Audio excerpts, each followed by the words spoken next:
Hey there, folks. Welcome to our cozy nook of tales and adventures.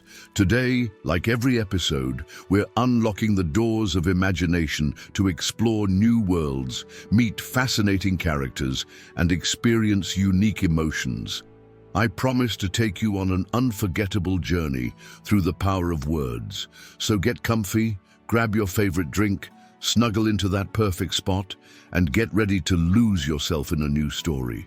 Leave the outside world behind for a while and dive with me into the depths of storytelling. If you enjoy our content and want to support the channel, consider hitting the subscribe button and giving the video a thumbs up.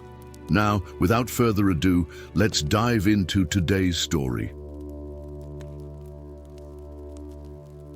The white ship had barely vanished beyond the horizon, carrying the last of the ring-bearers to the undying lands when the sea mists parted once more. A lone figure emerged from the swirling grey veil, his white robes luminous against the darkening sky of dusk. Gandalf stood upon the shores of Middle-earth once more, his ancient eyes reflecting the countless stars now appearing above. The wizard's weathered hand clutched his staff, a beacon of light in a world where magic had begun to fade into legend. "I had hoped never to tread these shores again," he whispered to the wind, his voice carrying the weight of millennia. The grey havens lay silent and empty, abandoned by the last of the elves. Only the eternal whisper of waves against stone remained. Gandalf's footsteps echoed against the marble as he turned eastward, toward lands that had already begun to forget his name. 3 nights after his return, as he rested beneath the boughs of what remained of the old forest, Gandalf beheld it. A star falling from the heavens, blacker than the void between worlds.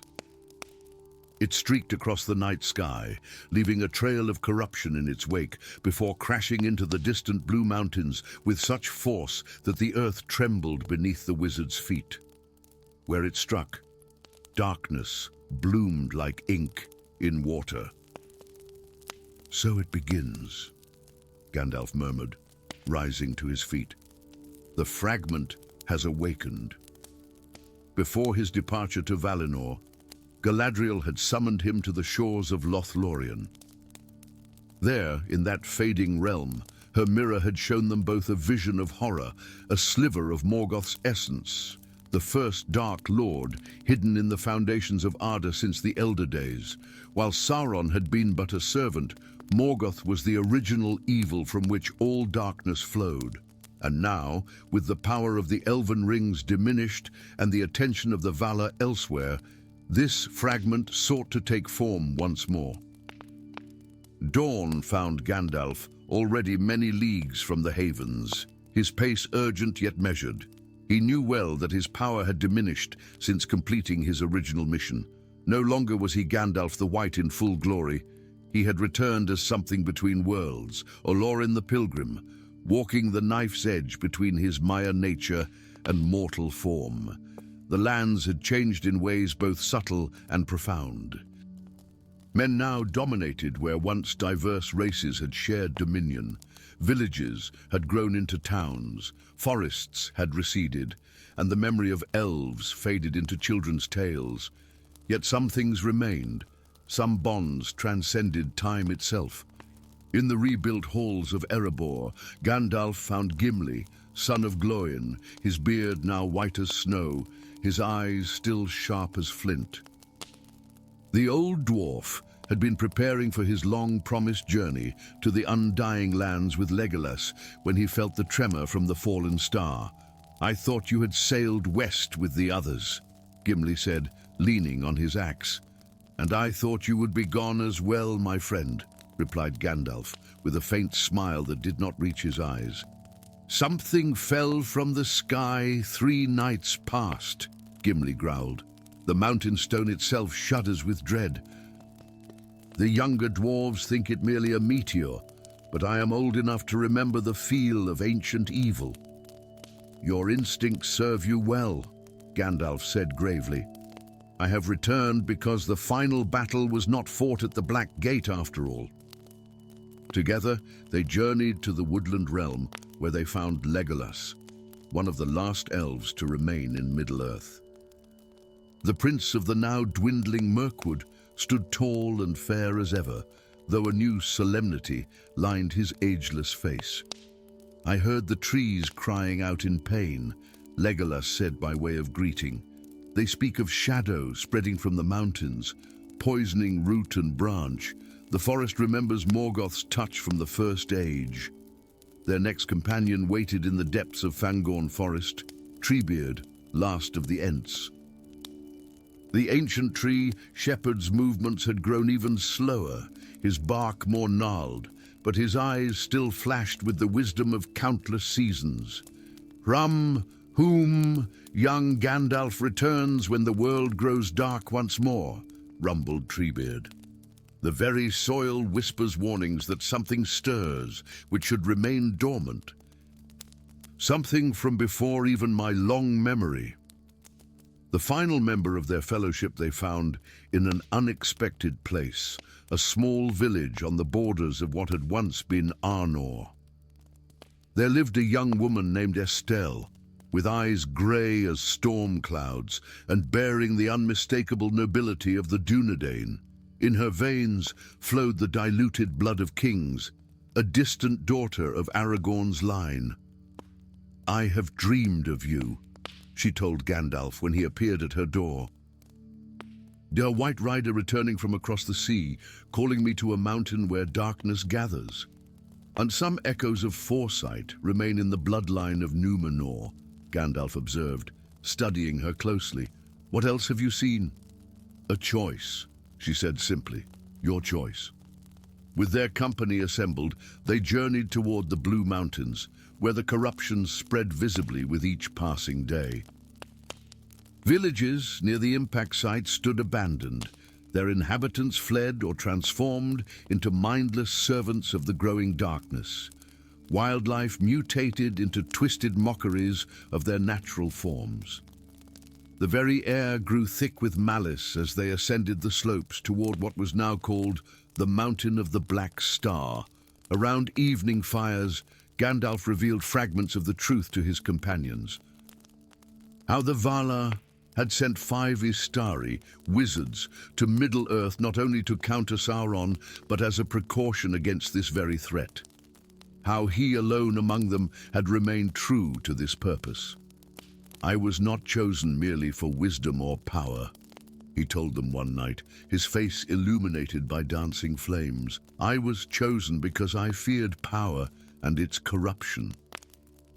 The others, Saruman, Radagast, and the Blue Wizards, each failed in their way because they came to love different aspects of Middle-earth too deeply, its order, its creatures, its distant lands. But I loved its people, all its people, and the courage found in even the smallest of hearts. As they climbed higher, the corruption grew more concentrated. The stone itself seemed to pulse with malevolent life.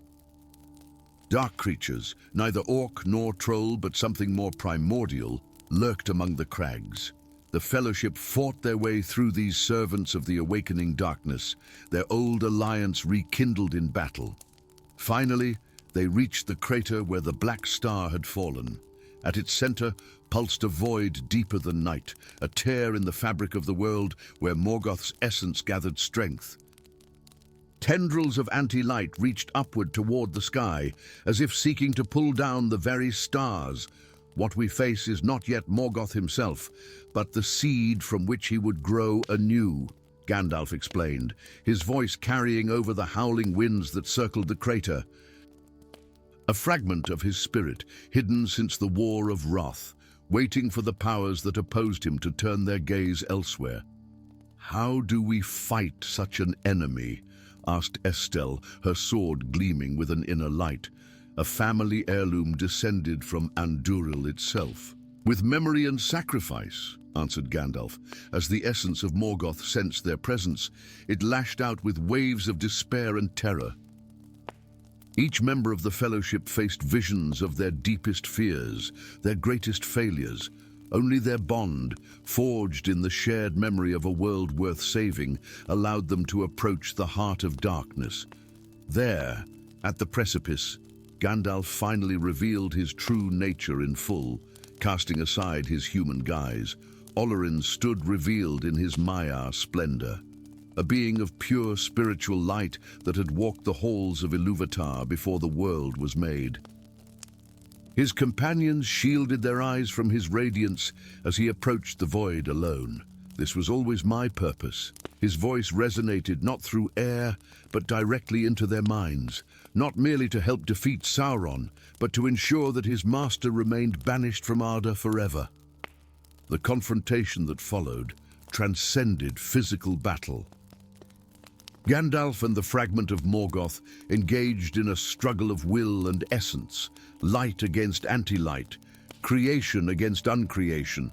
Mountains shook, lightning split the sky, and for a moment, the stars themselves seemed to dim. In the end, the choice Galadriel had foreseen came to pass. To seal Morgoth's essence away permanently would require an anchor, a power equal to the darkness but opposite in nature. There was only one such power present. "Remember me not as Gandalf the Grey or White," his voice came to them one final time, growing fainter. "Remember me as Olorin, who loved this world enough to become part of it forever." With those words, Gandalf drew the darkness into himself and then descended into the deep places of the earth, using the last of his power to create a seal of light around Morgoth's essence, binding it with his own immortal spirit for as long as Middle-earth should last. The crater collapsed upon itself, burying both powers beneath tons of purified stone. Where corruption had spread, new growth immediately began to appear, flowers not seen since the First Age blooming in vibrant profusion. Treebeard was the first to understand. "He has become a new kind of power in this world," the Ent rumbled. Neither gone nor present as before, but woven into the fabric of Middle-earth itself. In years to come, people would speak of the White Pilgrim who walked the lands during times of greatest need, offering wisdom and hope before vanishing once more. Children would claim to hear his laughter in summer breezes, and travelers would report seeing a tall figure with a staff watching over dangerous mountain passes. And deep beneath the mountains, in dreams and songs, the essence of Olorin kept eternal vigil, the last and greatest sacrifice of Gandalf, who loved Middle-earth too much to ever truly leave it behind. Story 2. The ancient stones of Weathertop cast long shadows in the dying light as Gandalf the White stood motionless, his gaze fixed northward. Wind whipped his robes and beard, yet he remained still as marble, trapped in a vision only he could see. Beyond the rolling hills and weathered ruins lay the forsaken realm of Angmar, calling to him with whispers that penetrated bone and spirit alike. "Not again," he murmured, clutching his staff until his knuckles whitened. Since his return from the abyss, since battling the Balrog and passing beyond the boundaries of life itself, these visions had plagued him. Fragments of memory from realms no mortal was meant to witness. Knowledge that should remain beyond the veil. Tonight's vision had been the most vivid yet. 9 chambers beneath Khan Dum, the fortress of the Witch King. 9 secrets sealed away in darkness. And something there awakening, reaching across time and space to touch his mind. Dawn found the wizard already leagues northward, his white horse, Shadowfax, moving with supernatural speed across the broken landscape. The lands grew increasingly barren as they approached the ancient borders of Angmar. Twisted trees clutched at the earth with gnarled roots, their branches like beseeching hands reaching toward a sky perpetually shrouded in mist. Even now, centuries after the Witch King's defeat, nature itself remembered his corruption. "This land remembers," Gandalf whispered to Shadowfax. "As do I, though I wish I did not." The horse slowed as they entered a valley flanked by jagged mountains whose peaks vanished into low-hanging clouds. Before them rose the ruins of Khan Dum, a citadel of black stone whose broken towers still evoked terror. Ravens circled overhead, their harsh cries the only sound in the oppressive silence. Gandalf dismounted, placing his hand on Shadowfax's muzzle. "Wait for me, old friend. What lies ahead is a path I must walk alone." The entrance to the fortress was a maw of darkness, partially collapsed, but still passable. As Gandalf approached, the crystal atop his staff illuminated with white fire, casting eerie shadows along walls carved with runes no living scholar could decipher. The air grew colder with each step deeper into the mountain, bearing the metallic taste of ancient sorcery. Down he went, through halls where hillmen once served their dreadmaster, through chambers where dark rituals had been performed beneath vaulted ceilings now thick with stalactites. The deeper he descended, the more pristine the ruins became, as though the very heart of the fortress had been preserved by malevolent will. At last, he reached a circular chamber with 9 doors of black iron arranged like the petals of a malevolent flower. Each bore a different sigil, glowing with faint blue luminescence that pulsed like a heartbeat. At the center of the room stood a plinth of obsidian, upon which rested a sphere of polished black stone. "The Palantir of Angmar," Gandalf breathed, recognition flooding through him. Not the seeing stone that Aragorn had claimed from Orthanc, but another, darker twin, one thought lost when Arvedui's ship foundered in the ice bay of Forochel. The moment his gaze fell upon the orb, the whispers that had haunted him grew to a clamor, voices speaking in the black speech, in ancient Adunaic, in tongues that had not been uttered since before the shaping of Arda, and cutting through them all. One voice clearer than the rest, imperious and cold, and eerily familiar. "Olorin," it called, using his true name from before the world was made. "How fitting that you should come. White now, are you?" "A temporary condition, I assure you. The Witch King not destroyed after all, but diminished, a consciousness without form, preserved in this unholy place." "Your master is defeated," Gandalf declared, his voice echoing through the chamber. "Your ring destroyed. Your time has passed." A sound like laughter emanated from the stone. "Time? What is time to one who has tasted immortality? Sauron was but a servant, as was I." "There are older and deeper powers in this world. White Wizard, you of all beings should know this." Before Gandalf could respond, the first of the 9 doors swung open with a groan of ancient hinges. Beyond lay a library untouched by time, its shelves laden with tomes, bound in materials too disturbing to contemplate. Here lay the forbidden knowledge of Numenor before its fall, secrets that had corrupted the hearts of men and turned them against the Valar. Knowledge calls to knowledge, Olorin, wisdom to wisdom, power to power. Did you not wonder why you alone among the Astari grew in strength rather than diminishing? Why you alone returned from death transfigured? Gandalf stepped away from the library's threshold, but found himself drawn toward the second door as it too opened of its own accord. A chamber of artifacts, relics plundered from barrows and temples across Middle-earth. Ancient weapons of the First Age, jewelry crafted in Eregion under Sauron's guidance, a crown that once sat upon the brow of Ar-Pharazôn the Golden. "We are not so different, you and I," the voice continued. "Both servants of greater powers, both transcending our intended purpose, both evolving." "Enough!" Gandalf slammed his staff against the stone floor. Light blazed forth, momentarily banishing the shadows. "I did not come here to parley with a shadow." "No," the voice agreed, suddenly closer, as though spoken directly into his ear. "You came because I called, because some part of you recognized truth in my words. Your transformation was incomplete, Olorin. When you fell, when you passed through fire and darkness, part of you remained there, and something else returned in its place. A chill of recognition passed through Gandalf. In his most private thoughts, in moments of deepest introspection, he had wondered if his return had changed him in ways even he did not fully comprehend. His power had grown, yes, but so too had a certain ruthlessness, a willingness to sacrifice that the Grey Pilgrim might have balked at. The remaining doors began to open in sequence, each revealing chambers more terrible than the last. A room of mirrors where each reflection showed a different fate.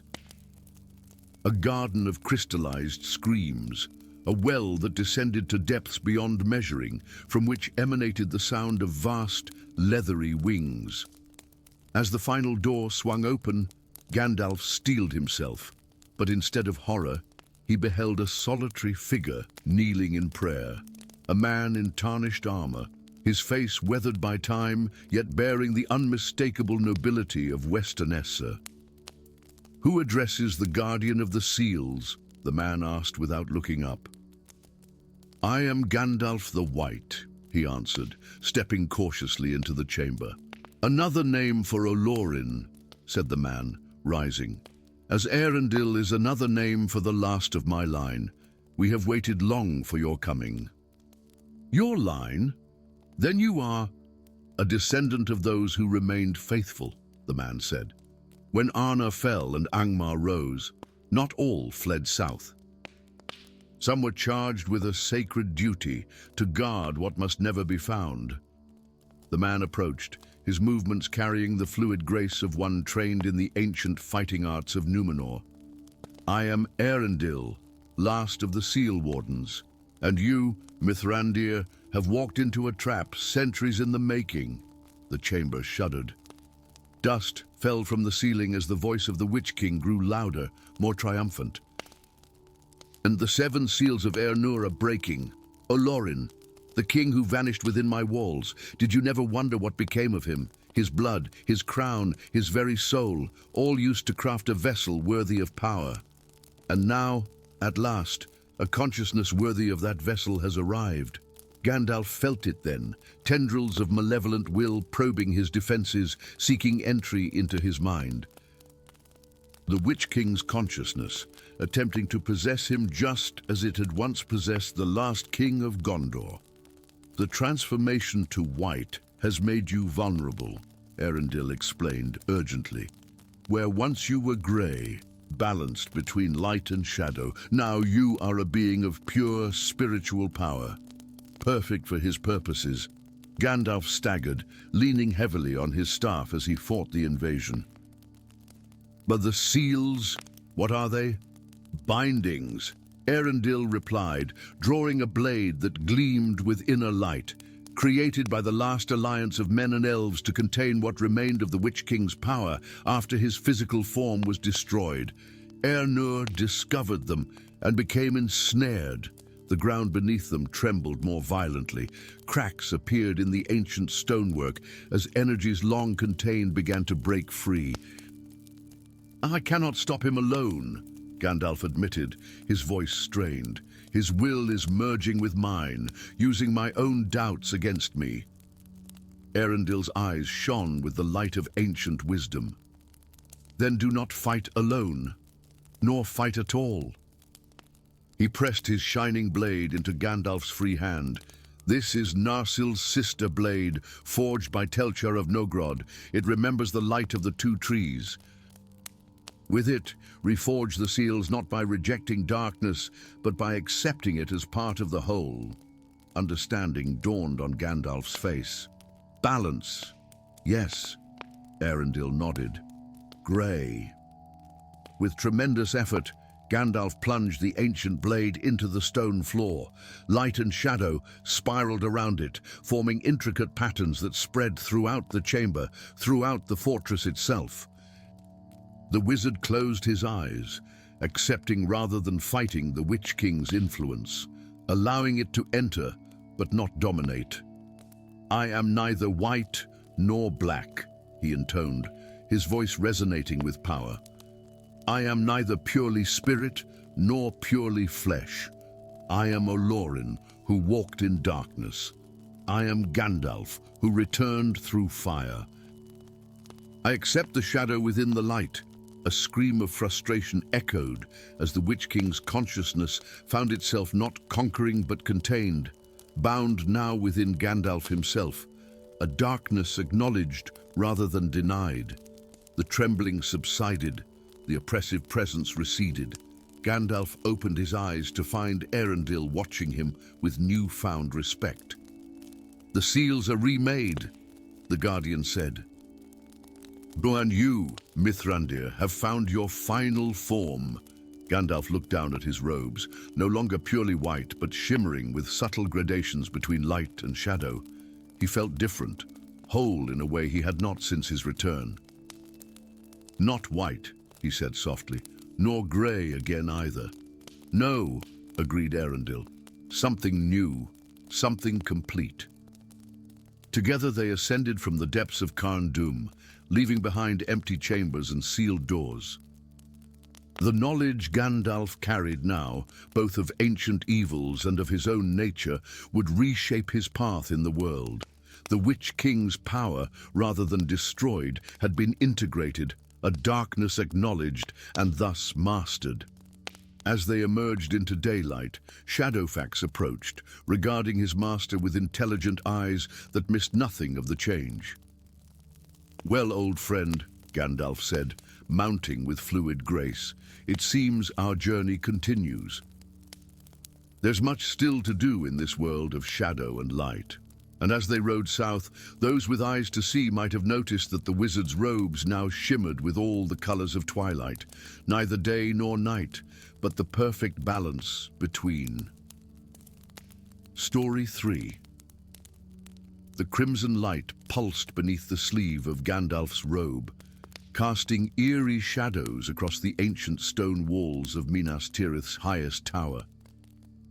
The wizard stood alone in the moonlight, his weathered face illuminated by the unnatural glow emanating from his hand. He removed the concealing fabric with a grimace, revealing Narya, the Ring of Fire, one of the 3 great elven rings crafted in the Second Age. The ruby stone at its center blazed with an intensity he had never witnessed before, sending tendrils of heat up his arm. "What ails you, old friend?" Gandalf whispered to the ring. For centuries, Narya had aided him in his mission, kindling hope and courage in the hearts of those who would otherwise surrender to despair. Now, the very artifact entrusted to him by Círdan the shipwright seemed to be awakening to some primal call beyond his understanding. A vision flashed before his eyes, a being of pure flame with eyes like dying stars, reaching toward him across an unfathomable void. The wizard staggered, clutching the parapet as the ring flared brighter, scorching his skin despite his Maiar nature. Dawn found Gandalf riding northward on Shadowfax, the great steed's hooves barely touching the ground as they sped across the plains of Rohan. The wizard's decision had been made in the final dark hours before sunrise to seek seclusion in the depths of Mirkwood, now called Greenwood once more after Sauron's defeat. If Narya's power continued to grow unchecked, better to be far from the realms of men whose hearts might be corrupted by its influence. The great forest loomed on the horizon by the 3rd day, its ancient trees standing like sentinels, guarding secrets as old as Arda itself. Gandalf could feel Narya pulsing in rhythm with his heartbeat as they approached the shadowed eaves of the wood. Something within those depths was calling to the ring, drawing it like lodestone to iron. "What dwells in your shadows that desires the flame?" Gandalf murmured as Shadowfax slowed to a walk beneath the first mighty oaks. The paths of Greenwood twisted and turned, growing wilder as they ventured deeper into realms seldom trodden even by the woodland elves. Radagast's dwelling at Rosgobel lay somewhere in these wilds. If any might know what afflicted Narya, it would be the brown wizard, whose understanding of the secret languages of nature surpassed even Gandalf's wisdom. As if summoned by thought alone, a brown thrush darted through the canopy above, circling Gandalf's head 3 times before perching on a branch before him. "Follow!" it chirped in the tongue of birds, taking flight once more. The modest wooden house appeared suddenly in a sunlit clearing, seeming to grow from the forest floor like a particularly elaborate mushroom. Creatures of all kinds moved about the dwelling. Foxes curled beneath windowsills, hedgehogs trundled along the garden paths, and countless birds perched on every available surface. Radagast stood at the door, as if expecting visitors, his beard tangled with twigs and feathers, eyes bright with concern beneath his heavy brows. "I felt it 3 nights past," the brown wizard said without preamble. "A stirring in the deep places of the world, the old fires awakening." Within Rosgobel's cluttered interior, Gandalf revealed Narya, its glow now illuminating the entire room with crimson light that seemed to throb with a life of its own. It burns even your flesh," Radagast observed, his voice hushed with awe. "What power could affect a Maya so? That is what I sought to learn from you, old friend." Radagast shuffled through ancient scrolls and tomes, muttering to himself while birds brought him various objects from the shelves. "There is a ritual," he said at last, "passed down from the days when Yavanna first taught the guardians of nature. A purification of elemental forces when they grow wild and untamed." He unrolled a yellowed parchment covered in spidery script. "But it requires components of rare potency, the heartwood of a tree that has witnessed the passing of an age, water from the mirror of Galadriel, and—" He paused, his expression grim, "the freely given breath of a great worm." "The dragons are gone from Middle-earth," Gandalf replied. "Not all," Radagast whispered. "One remains in the Grey Mountains, Narvithil the Ancient, who was old when Glaurung first crawled from the pits of Angband.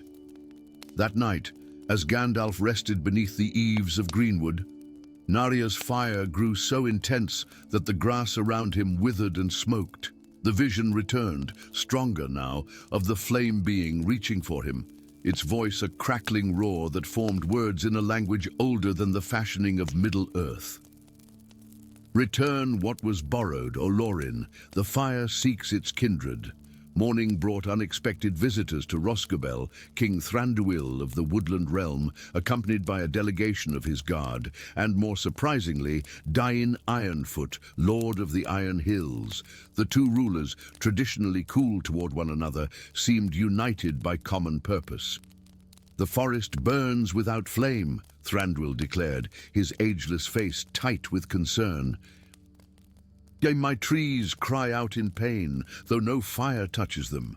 And in the deep mines beneath the Iron Hills, the very stone grows hot to the touch," added Dain, his voice gruff beneath his magnificent beard.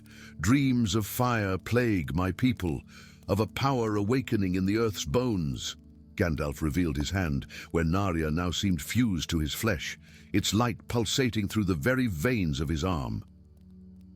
"And I fear what afflicts your realms stems from this." Thranduil's eyes widened. "Narya," he breathed, one of the 3. "It calls to something," Gandalf explained. "Something ancient that stirs in the deep places of the world." Thus was formed an unlikely alliance, Gandalf, Radagast, Thranduil, and Dain, bound by necessity to quell a threat none fully understood. Their first task led them into the heart of Greenwood, where one mighty oak had stood since before the first age of the sun.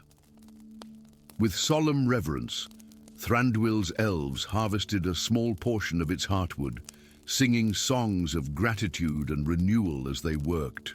For the water from Galadriel's mirror, they dispatched the swiftest of Thranduil's messengers to the fading realm of Lothlorien, carrying pleas to the Lady of Light. 3 days later, as they camped at the forest's northern edge, the messenger returned with a crystal vial of star-touched water. "The lady bid me tell you this," the messenger reported to Gandalf. "She saw your coming in her mirror. She says, not all fires are meant to be quenched, but rather understood. What you face is not corruption, but awakening." The most perilous task remained, seeking audience with Narvithil the Ancient. The grey mountains loomed before them, jagged teeth against the northern sky. Dain led them through hidden passes known only to the dwarves, toward a valley so deep that sunlight touched its floor for only a brief hour each day. As they descended into those shadowed depths, Naria's fire grew almost unbearable. Gandalf's entire arm now shone with an inner light, as though his very blood had been replaced with liquid flame. The visions came continuously now, the being of fire reaching for him, its voice clearer with each passing hour. "We are awakening, Olorin. The Valar sleep, the elves depart. The time of the Maya returns." In the deepest hollow of the valley stood a cave mouth tall as a citadel gate.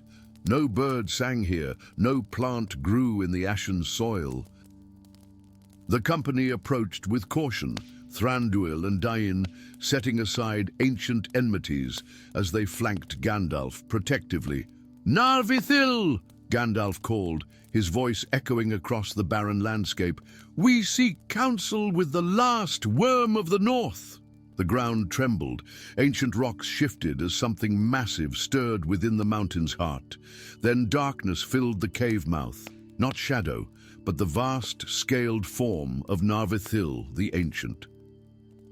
Unlike the dragons of lore, his scales shimmered not with gold or emerald, but with the deep blue-black of the night sky, scattered with flecks that glittered like distant stars. "Mithrandir," rumbled the dragon, its voice like mountains shifting. "I have awaited your coming. The fire in your hand calls to the fire beneath the world." Gandalf stepped forward alone. "What afflicts Narya, Great One? What power calls to the ring of fire?" The dragon's massive head lowered until one ancient eye, a swirling nebula of silver and violet, fixed upon the blazing ring. "Not what, but who," Narvithil replied. "The Maya of Flame, cousins to the Balrogs, but uncorrupted by Morgoth's influence, stir from their ageless slumber in the world's foundations. They sense the waning of the Eldar, the departure of power from Middle-earth. They reach for what is akin to them." "Narya," Gandalf whispered. "Narya," the dragon confirmed, "created by Celebrimbor, but its essence drawn from the primordial fires that shaped Arda. The ring seeks reunion with its spiritual kin. Then the purification ritual would destroy both ring and awakening ones alike," Narvithil interrupted. "Is that your wish, Olorin? To extinguish powers that predate even your coming to these shores?" Gandalf hesitated, looking back at his companions. Thranduil's face remained impassive, but his eyes betrayed understanding of what was at stake. Dain shifted uncomfortably, his hand never far from his axe. Radagast alone seemed at peace, his expression suggesting he had suspected this outcome from the beginning. "What alternative exists?" Gandalf asked. Narvithil's breath emerged in a shimmering cloud of heat that wrapped around Gandalf like a living thing. "Acceptance. Understanding. The fire spirits do not seek dominion or destruction. They seek communion with one who can bear their knowledge, a bridge between their realm and the world above." "Me," Gandalf realized. "They call to me through Narya. You alone among the Astari retained your purpose," the dragon rumbled. "You alone returned from shadow and flame transformed. Who better to understand their nature?" Gandalf closed his eyes, allowing Narya's fire to flow freely through him for the first time since it began burning with renewed intensity. The vision returned, but this time, instead of resisting, he reached back toward the flame being. Connection flared between them, not possession or dominance, but communion.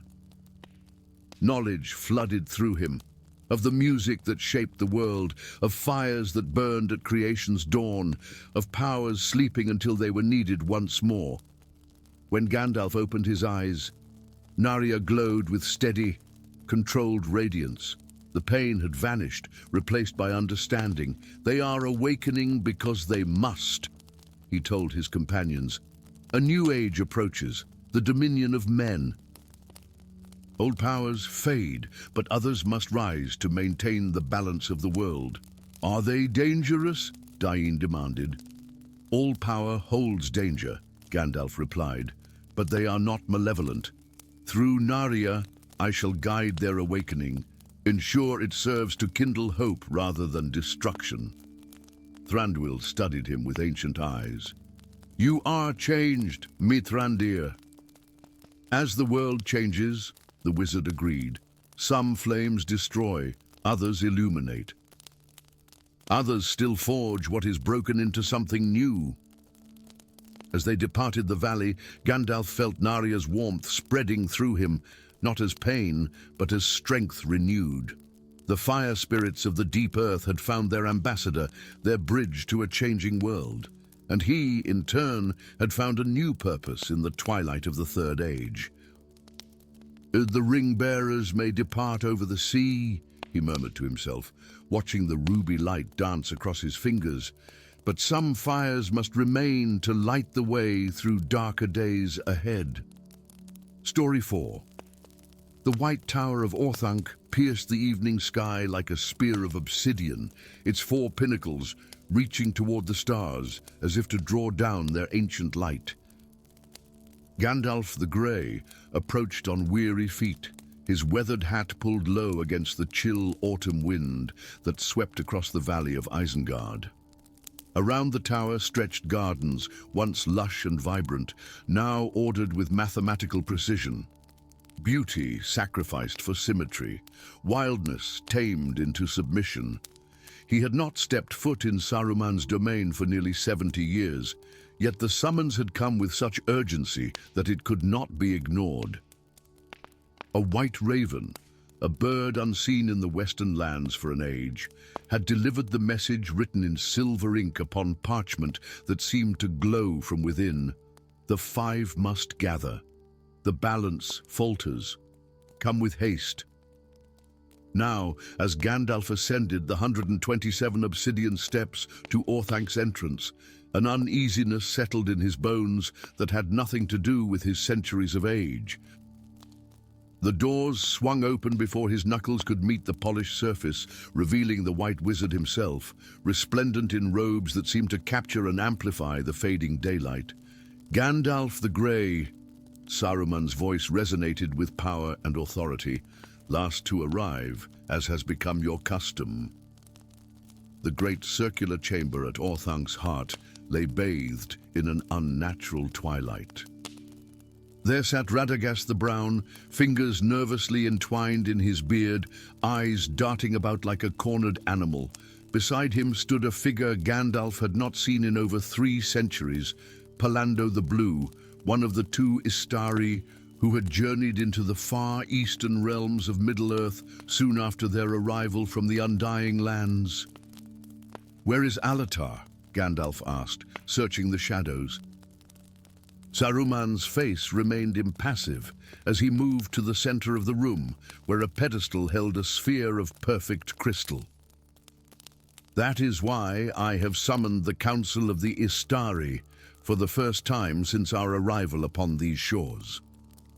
The Blue Wizards were sent east to weaken the forces of darkness, to ensure Sauron could not corrupt those lands as he had the West."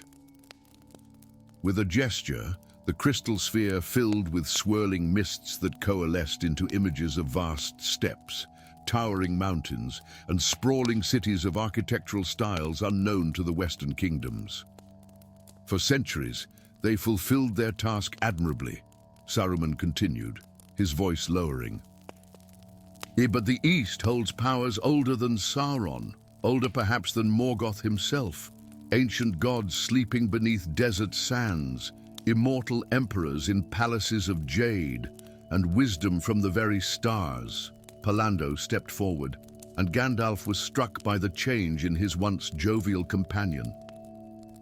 The blue wizard's eyes held the thousand-yard stare of one who had witnessed horrors beyond description, and a jagged scar ran from his temple to his jaw, puckered and black as if the wound still smoldered. 3 moons passed. LOTR and I discovered ruins in the mountains of the wind. Palando's voice rasped like autumn leaves, a temple from before the shaping of Arda, preserved within a fold of time. Within we found, he faltered, his hand trembling as he reached for words. We found an emissary of the void, a being neither alive nor dead, that spoke with many voices. LOTR tried to contain it, but the entity, it consumed him. Saruman finished when Palando could not, and now it wears LOTR's form, wielding his knowledge and power while it awakens its slumbering kin. Already the eastern kingdoms fall one by one, their leaders corrupted, their people enslaved to its will. If we do not act, a darkness will sweep from east to west that will make Sauron's shadow seem but a passing cloud. Radagast spoke up, his voice quavering. But why not call upon the Valar? Surely this threat, the Valar will not intervene. Saruman cut him off. We were sent as their emissaries, their final gift to Middle-earth. This task falls to us alone.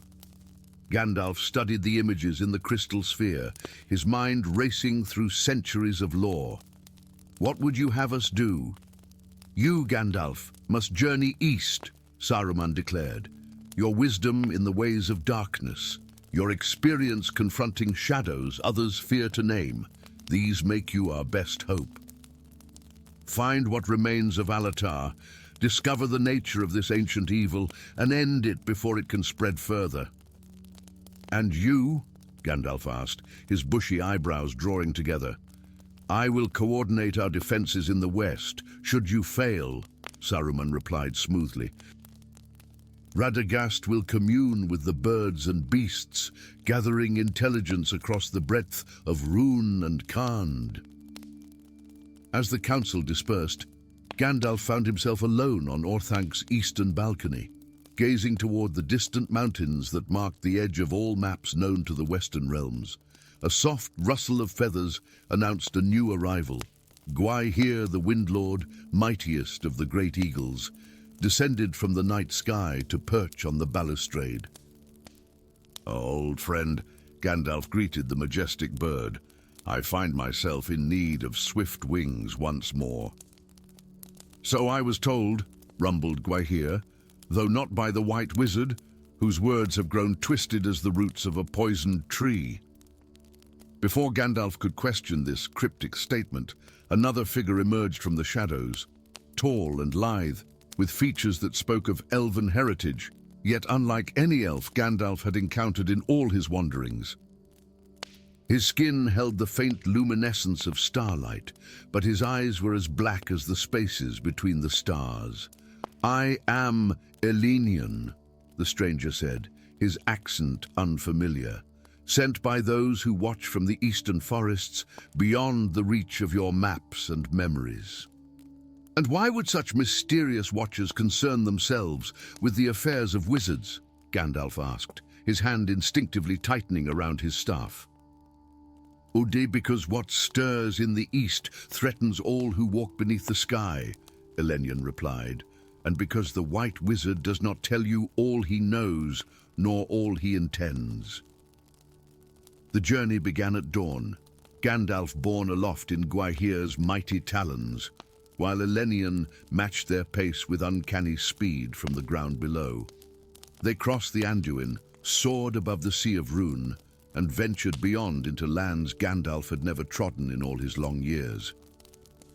Each night as they camped, Elenian shared tales of the eastern realms, of the 7 kingdoms of Ruzad, where men had built towers of glass and copper that sang in the wind, of the Jade Empire, where immortal sorcerers preserved their wisdom in living books, of the Endless Steppe, where nomadic tribes communed with the spirits of their ancestors through sacred standing stones.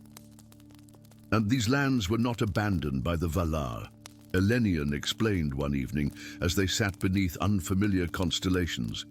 They were entrusted to other guardians, other powers who shaped their own bonds with the children of Ilúvatar. The Blue Wizards were welcomed as teachers and advisors, not rulers or saviors. Then what corrupted LOTR? Gandalf asked, puffing thoughtfully on his pipe. Elenian's star-bright face grew solemn. But not what, but who? The temple they discovered was no accident.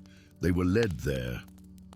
On the 20th day, they reached the Mountains of the Wind, impossible spires of stone sculpted by ceaseless gales into formations that seemed to defy nature itself. There, nestled between two peaks shaped like cupped hands, lay the ruins Pallando had spoken of, an edifice of black stone veined with pulsing silver light. This architecture, Gandalf murmured, running his hand along symbols that seemed to shift and change as he examined them. It predates the coming of the elves to Middle-earth. It predates Middle-earth itself, Elenian corrected. A fragment of a forgotten realm, cast here when the world was young. As they ventured deeper into the temple's winding passages, Gandalf sensed a familiar presence, not evil, exactly, but ambition unchecked, pride unbound by wisdom. The same presence he had felt growing in Orthanc over recent decades. In the heart of the temple they found not one, but two figures waiting. LOTR the Blue, his robes now as black as the void between stars, his eyes dancing with silver fire, and beside him a perfect simulacrum of Saruman the White, indistinguishable from the wizard Gandalf had left behind in Orthanc. "Welcome, old friend." Both spoke in perfect unison, their voices overlapping in dissonant harmony. "Saruman," Gandalf whispered, understanding dawning like a cold sun. "How long have you walked this dark path?" The false Saruman smiled. "Since I first gazed into the Palantir and saw beyond Sauron's petty machinations to the true powers waiting to reclaim this world. Why struggle against the darkness when one might shape it instead?" The council was a deception, Gandalf realized. "Ubi Pallando, a convincing illusion," LOTR replied, his voice echoing unnaturally. "As for Radagast, the poor fool suspects nothing as Saruman slowly corrupts the very forests he so loves." From the shadows stepped more figures, perfect duplicates of kings and stewards from the western realms, each with the same silver fire dancing in their eyes. An army of replacements, waiting to be deployed. "While you sought a phantom threat in the east," the false Saruman gloated, "I prepare to claim the west. By the time you return, if you return, your precious Shire, Rivendell, and Gondor will already be under my influence." Gandalf stood silent for a long moment, his face inscrutable beneath the brim of his hat. Then, unexpectedly, he began to chuckle, a warm, genuine sound that seemed to dispel some of the oppressive darkness. "Oh, Saruman," he sighed, "for all your wisdom, you have never understood the true strength of Middle-earth." With a swift motion, he brought his staff down upon the stone floor. Light exploded outward, not the harsh brilliance of Saruman's demonstrations, but a gentle illumination like dawn breaking after the longest night. "I suspected your betrayal long before your summons came," Gandalf revealed, "as did Galadriel and Elrond and Círdan. Even now, your schemes in the west meet resistance you cannot comprehend. The quiet courage of hobbits, the steadfast hearts of men, the ancient wisdom of dwarves. Middle-earth does not need the Astari to save it. We were only ever meant to kindle the light, already present in its people."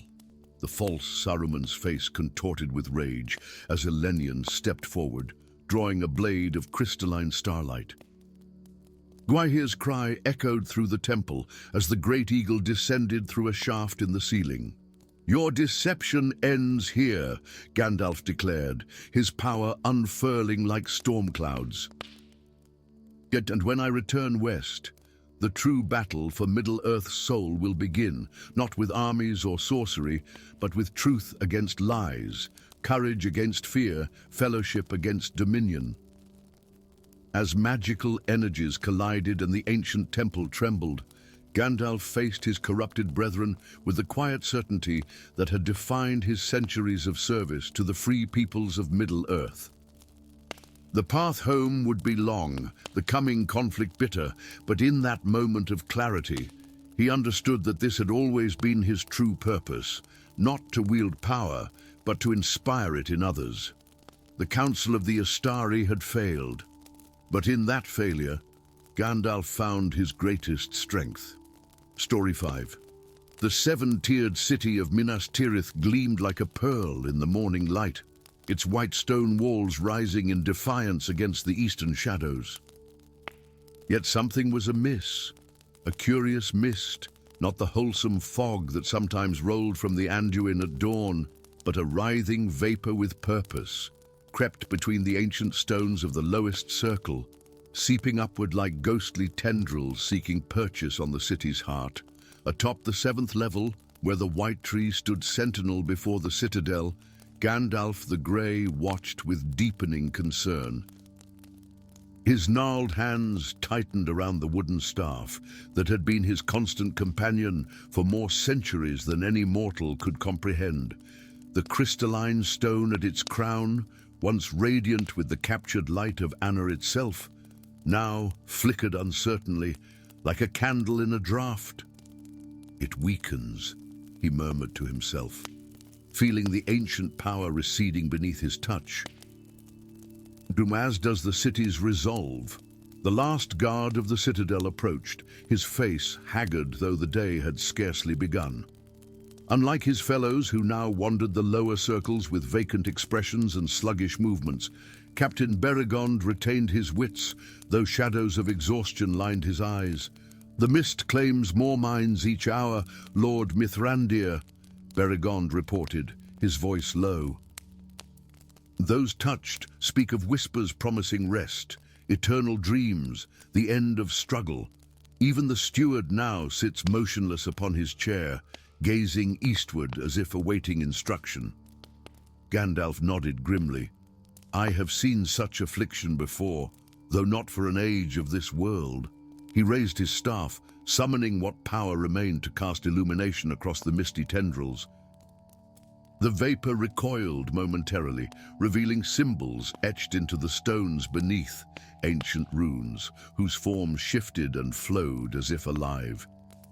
"These markings," Gandalf whispered, recognition dawning in his eyes. "They cannot be." He knelt, brushing gnarled fingers across the living script. The runes responded to his touch, glowing with a cold blue radiance that seemed to pulse in harmony with his own heartbeat. Knowledge flooded through him, unwelcome and heavy with consequence. "What evil is this?" Beregond asked, hand instinctively moving to his sword hilt. "Not evil," Gandalf replied, rising slowly. "Or at least, not in its conception. This is a protection spell of my own making, cast when Minas Tirith was still Minas Anor, in the days when the Dark Lord first rose in Mordor." He gazed out over the mist-shrouded city, his expression unreadable beneath the shadow of his hat. "It was meant to shield minds from Sauron's influence, to create a sanctuary of clear thought. But something has corrupted it, turned shepherd to wolf." The wizard's staff flickered again, its light dimming further, "and it drains my power, recognizing me as its creator, seeking to complete itself with what it lacks." "Can you not simply unmake what you have made?" Beregond asked. Gandalf shook his head. "Spells of such magnitude, once cast, take on a life of their own. To unravel it would require the crystals of Anor. 3 shards of pure light are used in its creation, hidden for safekeeping in the depths of the arid Nimrays, the White Mountains. Then we must retrieve them," Beregond declared with the straightforward courage of Gondor. "Not we," Gandalf corrected gently. "I must go alone." The paths to the crystals are treacherous not merely in body but in spirit. They were hidden well, guarded by creatures older than elves, older perhaps than the shaping of Middle-earth itself. Yet as Gandalf prepared to depart, a figure emerged from the shadows of the courtyard, tall and gaunt, clad in robes of midnight blue that seemed to absorb rather than reflect the morning light. His face bore the noble features of Numenor, yet twisted by bitterness, and his eyes held knowledge no mortal was meant to possess. "Alone, Mithrandir," the stranger's voice carried the resonance of deep caverns. "How will you manage without your full power? The mist claims it even now." Gandalf's eyes narrowed. "Morithil, I thought the council banished you beyond the sundering seas." "The seas are wide, but not infinite," Morithil replied with a thin smile, "and exile brings perspective." Once he had been counted among the wise, this sorcerer of ancient Gondorian blood. Once he had stood alongside the White Council against the shadows, until his thirst for knowledge led him to forbidden arts, blood rituals and soul-binding magics that promised power at terrible cost. "You know what happens to the city if you fail," Morithil continued, circling Gandalf like a predator assessing prey. "The mist will not merely cloud minds but claim them, until all of Minas Tirith becomes a citadel of empty vessels, waiting to be filled by whatever darkness seeks entry. And you offer aid." Gandalf's voice held more weariness than surprise. "Out of sudden altruism, out of self-interest, as always," Morithil acknowledged without shame. "The libraries of Minas Tirith contain knowledge I still covet. I would not see them lost to mindless thralls. Besides," his smile widened, revealing teeth too sharp for a man of Gondor, "I know where the first crystal lies and what guards it." Thus began an alliance born of desperate necessity. Baragon was left to organize what resistance the city could muster against the encroaching mist. Meanwhile, Gandalf and Morithil departed southward toward the ancient heart of the White Mountains, where forgotten kingdoms once flourished beneath stone. The first days of travel passed in tense silence, broken only by necessity. Gandalf's staff grew dimmer with each league they traveled, its power steadily draining back to the corrupted spell in Minas Tirith. By the third night, they made camp in the shadow of Mindoluin, the great mountain that formed the city's eastern bulwark. "We enter the paths of the dead tomorrow," Morithil announced as flames cast dancing shadows across his austere features. "Though the Oathbreakers have been released, other spirits linger in those tunnels, older and less bound by mortal concepts of honor or redemption." Gandalf regarded his unlikely companion across the fire. "And the first crystal? Where exactly did you discover its location?" Morithil's smile did not reach his eyes. "In the library of Minas Tirith, of course, hidden within a text you yourself wrote, then apparently forgot. Old age affects even the Istarish, it seems." Before Gandalf could respond, a keening wail echoed from the mountainside, neither beast nor bird, but something that walked the boundary between worlds. Both wizard and sorcerer stiffened, hands moving to their respective sources of power. "Mountain spirits," Morithil whispered. "They sense the weakening of your staff. They grow bold." Through the night they traveled, abandoning rest for urgent progress. The mountain paths grew treacherous, narrow ledges above plunging abysses where unnatural mists swirled. Gandalf's staff provided barely enough light to guide their steps, its once brilliant illumination now no brighter than a candle flame. Dawn found them before an ancient doorway, carved into the living rock, symbols of a forgotten age adorning its weathered surface. Not the entrance to the paths of the dead, but something older, a remnant of kingdoms whose names had been lost even to the lore masters of Gondor. The Hall of Echoing Silence, Morithil named it, tracing reverent fingers over the carvings. built by the Urimari, mountain dwellers who preceded even the Númenóreans in these lands. They delved deep, seeking communion with the bones of the world itself. As they passed through the doorway, the mountains seemed to swallow them. Tunnels wound downward at impossible angles. Chambers opened into caverns vast enough to house entire citadels, and everywhere glittered veins of crystal that caught and multiplied what little light Gandalf's staff still provided. In the heart of the mountain, they found the Guardian. It sat upon a throne of crystalline stone, neither man nor beast, but something that combined aspects of both. Its torso was that of an ancient king, noble and stern, but where legs should have been, its body merged with the very rock of the throne. Its beard flowed like frozen water down its chest, and its eyes were faceted crystals that reflected Gandalf's image back at him 1,000-fold. "Olorin," the creature spoke, using Gandalf's true name from before the shaping of Middle-earth. "You return at last to what you abandoned." Morithil dropped to one knee. Whether in genuine reverence or calculated deference, Gandalf could not tell. "Great Caladzaram, guardian of the first crystal, we seek what was hidden here an age past." The crystalline eyes shifted to Morithil, studying him with ancient wisdom. "You bring corruption before me, Olorin. This one's spirit is cracked like flawed quartz." "Necessity makes strange companions," Gandalf replied, stepping forward. "The Crystal of Dawn, I must reclaim it. A protection spell woven with its power has twisted, threatening many innocent lives. Protection spells do not twist of their own accord." Caladzaram's voice rumbled like distant avalanches. "Someone has interfered." Someone who knew of its existence." Gandalf's gaze slid to Morithil, whose face remained an impassive mask.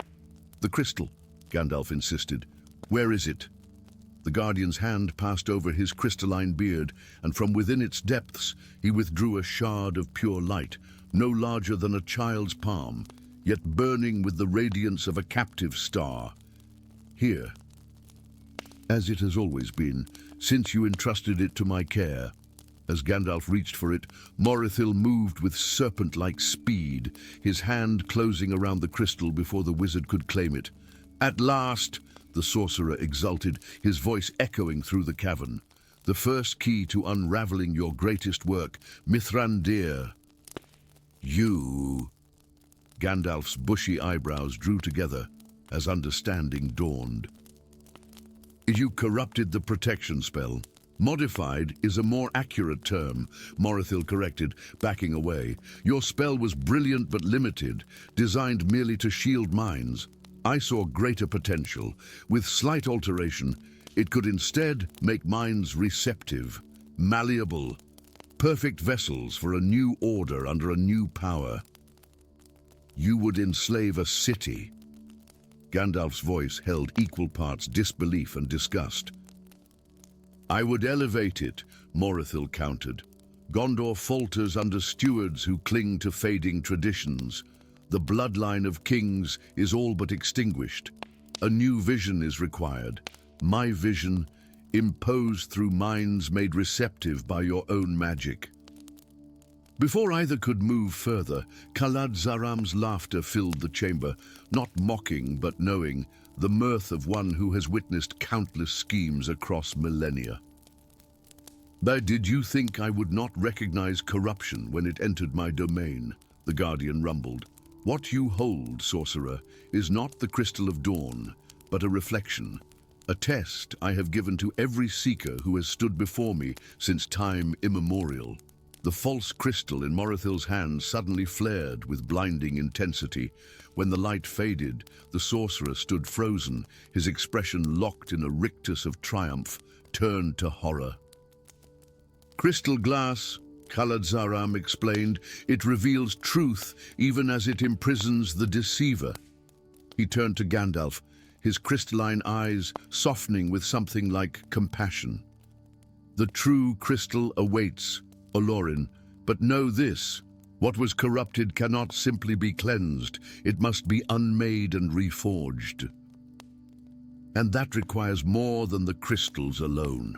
From the depths of his stone beard, the Guardian withdrew another shard of light, the true crystal of dawn, pulsing with power that called to something deep within Gandalf's being. "Your staff," Khaled Zaram said. "It must be the conduit, as it was when you first cast the spell. But in its weakened state, I understand." Gandalf nodded gravely. To unmake what has been corrupted, I must sacrifice what remains of my power, perhaps for a very long time." As his fingers closed around the crystal, visions flooded Gandalf's consciousness. The remaining crystals, one hidden in the frozen peak of Celebdil, where eagles feared to soar, the other in the lightless depths beneath the ruins of Osgiliath. The path ahead would be arduous, his power diminishing with each step. Yet as he gazed at Morithil, trapped within his chrysalis of truth, Gandalf found renewed resolve. Some prices were worth paying, some sacrifices necessary. The people of Minas Tirith deserved their minds unshackled, their wills their own. "Rest well, deceiver," he told the imprisoned sorcerer. "Consider your ambitions while I undo what your meddling has wrought. Perhaps when I return, if you have gained wisdom from reflection, we may speak of redemption." With the crystal of dawn secured and his staff already burning brighter in its presence, Gandalf bid farewell to the ancient guardian and ascended toward daylight. 2 more crystals awaited, 2 more trials before he could confront the corrupted heart of his own magic. The mist would continue to spread through Minas Tirith, minds would continue to succumb. But now, hope walked the mountains. A Grey Pilgrim, willing to sacrifice his power to preserve the freedom of others, as had always been his purpose in Middle-earth. Story 6. The Emerald Isle of Etheria drifted serenely through the amber sunset, its crystalline spires catching the dying light like 1,000 radiant prisms. Far below, instead of an endless sea, only the silent abyss of clouds stretched into infinity. This was Celestia, the realm of the floating archipelago, where islands of stone and crystal sailed the currents of the sky like majestic ships upon an ocean of air, their paths guided by the celestial music that had echoed through the heavens since time immemorial. Upon Etheria's highest terrace stood an ancient figure, his silver beard flowing in the twilight breeze, his weathered hands gripping a gnarled staff of pale wood that seemed to pulse with an inner light. Gandalf the Grey, known by 100 names across 1,000 years, watched with growing concern as the evening star flickered weakly in the darkening firmament. Its song, once a clear and resonant melody that had guided Etheria's path for centuries, now stuttered and faded like a dying whisper. "The third this fortnight," Gandalf murmured, his deep voice carrying the weight of ages. "On first Lumina Major, then the twins of Vespera, and now Evenstar herself falters." He closed his eyes, extending his consciousness beyond mortal boundaries, seeking the familiar harmonies that had filled his meditations for millennia. Where once a grand symphony had played, each star contributing its unique voice to the cosmic orchestra, now discordant gaps marred the celestial composition. Silences where there should be song. The consequences were already manifesting. Yesterday, the small mining colony of Terralith had plummeted through the cloud barrier, its tethering melody extinguished without warning. 500 souls lost to the unknown depths below the mist. Before that, the eastern islands of the crystalline chain had begun listing dangerously, their paths becoming erratic as their guiding stars flickered and faded. With a sigh that carried the burden of ancient responsibility, Gandalf turned from the balustrade and made his way through the alabaster archways of the Academy of Stellar Cantors. Inside the vaulted hall, dozens of musicians in ceremonial indigo robes plucked at star-silver strings, their voices raised in the songs of stabilization, ancient melodies meant to reinforce the weakening stellar music. "It's futile," came a stern voice from the dais. Archcantor Lysander, his brow furrowed beneath his golden circlet, gestured dismissively at Gandalf. "Your warnings serve only to spread panic, Wanderer. The stars have guided Celestia since the first ascension. They do not simply expire. All things that begin must someday end, Lysander," Gandalf replied, stepping into the circle of cantors. Their music faltered at his intrusion, and several younger members shrank back from his imposing presence. The stars are not eternal, merely long-lived, and something is cutting their lives short. Preposterous. The archcantor's face flushed crimson. "You claim to hear what our most gifted cantors cannot. The harmonies remain stable, if somewhat muted. We need only strengthen our recitations." Gandalf's eyes flashed beneath his bushy brows. With a swift motion, he raised his staff and struck its base against the marble floor. A single, pure note rang out, impossibly deep and resonant, filling the chamber with vibrations that set teeth on edge and caused several crystal goblets to shatter. "That," he said to the shocked assembly, "is the death cry of Evenstar. Can you not hear it? And can you not feel how it tears at the very fabric that holds your islands aloft?" In the stunned silence that followed, a young cantor, hardly more than a girl, stepped forward.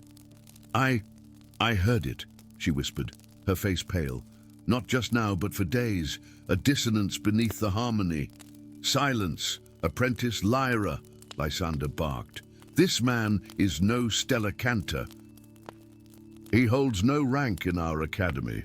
"No," Gandalf agreed, his voice quieter now but no less powerful. "I am no cantor of your order, but I walked these skies when your academy was yet unborn, when the first islands rose from the world below. I have studied the cosmic harmonies since before your ancestors learned to cup their hands and whistle." He turned to address the assembled musicians. "The stars are being silenced, consumed by an ancient enemy. The Umbris have returned." Gasps and murmurs swept through the hall. Even Lysander seemed momentarily shaken before recovering his composure. "The Umbris are children's tales, meant to frighten young cantors into practicing their scales. Shadow beings that devour light? Absurd. All tales spring from seeds of truth," Gandalf replied. "The Umbris are quite real, and they have awakened from their long slumber between worlds. Each star they consume strengthens them, preparing for their master's arrival." "Enough!" Lysander thundered, pointing toward the arched doorway. "Guards, escort this doomsayer from our hallowed halls. His blasphemies pollute the harmonies." As armored guards approached with crystal-tipped spears, Gandalf smiled sadly. "I will go, but know this. When Etheria begins to fall, and it will, perhaps within a fortnight, seek the corsairs of the wind. Captain Orion remembers the old ways. Tell him Mithrandir sent you." With that cryptic message, he allowed himself to be escorted from the academy, the young cantor Lyra watching with wide eyes as he departed.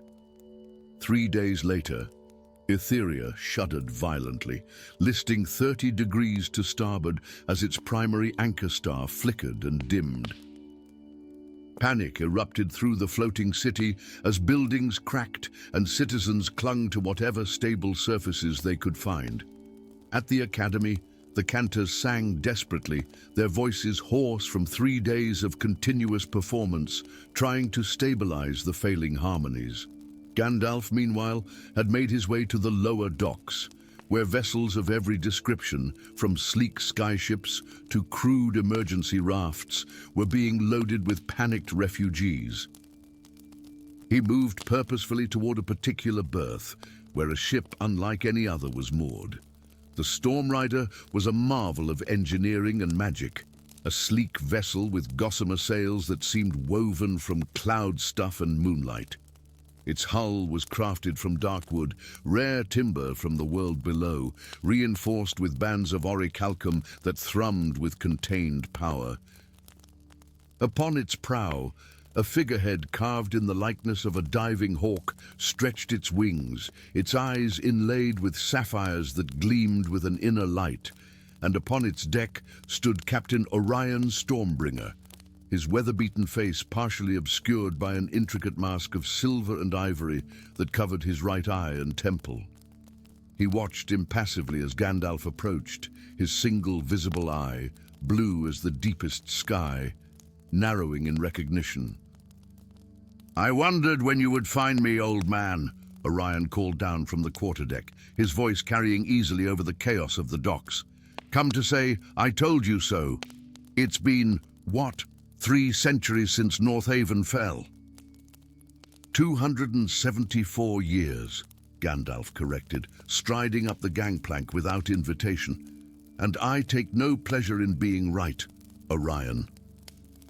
Not when lives hang in the balance." The captain's hand moved instinctively to the hilt of the curved blade at his hip, a gesture more habit than threat.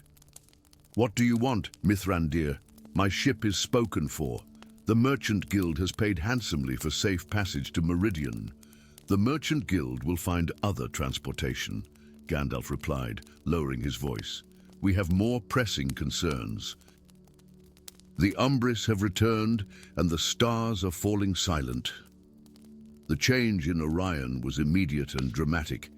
His hand dropped from his sword, and the color drained from his face. "Impossible.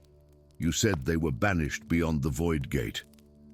"I said they were banished beyond the Void Gate for a time," Gandalf corrected. "That time, it seems, has passed." A commotion at the dock entrance drew their attention. A small figure in apprentice robes was pushing through the crowd, pursued by academy guards. Lyra, her face streaked with tears and soot, stumbled onto the gangplank. "Master Gandalf!" she gasped. "Archcantor Lysander, he's dead." When Etheria began to fall, he attempted a binding sonata, but the dissonance, it shattered his mind. She swallowed hard. "Before he died, he told me to find you, to tell you he was sorry." Gandalf nodded solemnly. "And the Academy, abandoned. The harmonies have failed completely. Nothing we sing affects the island's drift." Her voice broke. "Etheria has perhaps hours before it falls below the cloud barrier." Captain Orion gazed out over the panicking city, his expression unreadable behind his mask. Then, with a decisive nod, he turned to his crew. "Change of plans. Prepare for immediate departure. Essential supplies only." He fixed his piercing gaze on Gandalf. "Where do we go? Where can we possibly run from the death of stars?" "Not run," Gandalf replied, his eyes gleaming with a fierce light. "Fight. We go to the Nexus of Echoes, where the original song of creation still resonates." "The Nexus?" Orion looked stunned. "It's a myth, a legend, as were the Umbris, until today," Gandalf countered. He turned to Lyra, who stood bewildered on the deck. "Child, your talent is rare and precious. You heard the dissonance when others could not. You will be essential in what comes next." As the Storm Rider cast off from the failing island, its ethereal sails catching currents invisible to ordinary eyes, Gandalf stood at the prow. With staff raised to the darkening sky, he began to sing, not the practiced, technical melodies of the Academy, but something older, wilder, a song that seemed to reach into the very bones of the world. Above them, a single star flickered weakly, then steadied, its light growing marginally brighter. Not enough to save Etheria, but enough to give them hope. "The Umbris feed on light and silence the music," Gandalf explained as Orion joined him at the railing, "but they cannot consume what they cannot comprehend. The oldest songs, the primal harmonies, These may be our weapons against the darkness. As the Storm Rider sailed into the gathering night, leaving the doomed city behind, Gandalf gazed into the void between stars, where shadows seemed to move with purpose and malice. The battle for the very music of creation had begun, and upon its outcome rested the fate of all the floating realms of Celestia. In the darkness between worlds, the Umbrus listened and feared.